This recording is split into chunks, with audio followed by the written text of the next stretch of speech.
O instinto de sobrevivência é um grande risco para a nossa fé.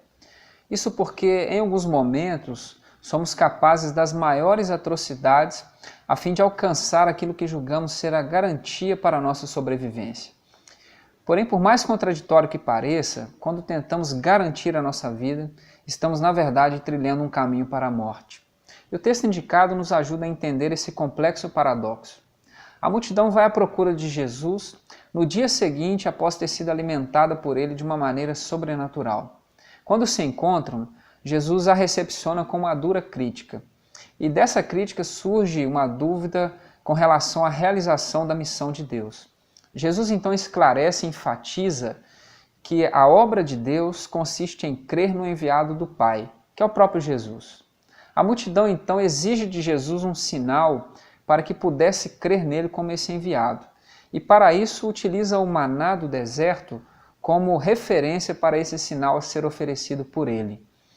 Diante de tantos sinais na Bíblia e no livro de Êxodo, por que logo o maná? O maná na história de Israel é um importante símbolo da fidelidade, bondade e misericórdia de Deus para com o seu povo durante toda a travessia do deserto. O maná é um sinal de um projeto que Deus estava realizando no meio do seu povo. Diariamente Deus oferecia ao seu povo uma porção suficiente para cada dia. Somente no sexto dia o povo estava autorizado a colher em excesso, o dobro, e guardar para o amanhã.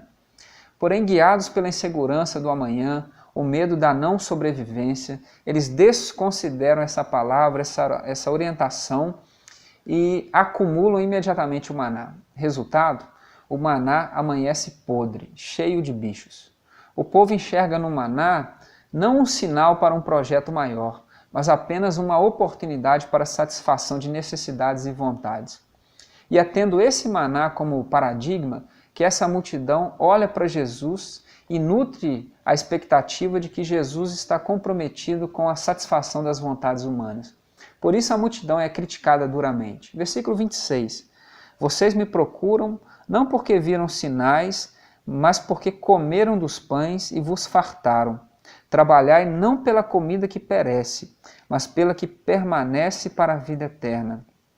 A multidão procura Jesus não porque querem uma libertação de sua condição de vida, mas simplesmente porque tem uma nova necessidade. Para a multidão, Jesus é um meio para se chegar em um objetivo.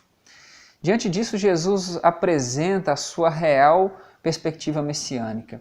Jesus não está comprometido em satisfazer as nossas necessidades e vontades, mas em cumprir fielmente a vontade do Pai. Por isso ele se apresenta como o pão da vida, aquele que desce do céu, que se esvazia, entregando-se até a morte, para que aí sim possamos ter a vida eterna. Mas somente aquele que come desse pão, que se aproxima e se relaciona com ele plenamente, experimenta essa vida eterna. Mas para isso é necessário abrirmos mão desse nosso instinto de sobrevivência e também assumirmos o caminho da entrega.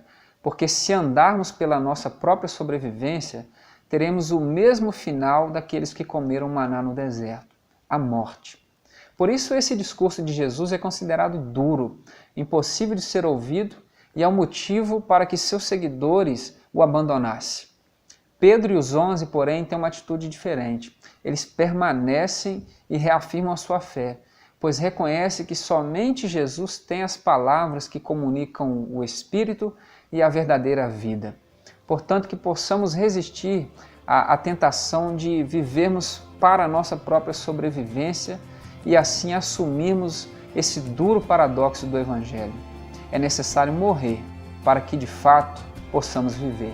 Que Deus te abençoe e a gente se vê no caminho.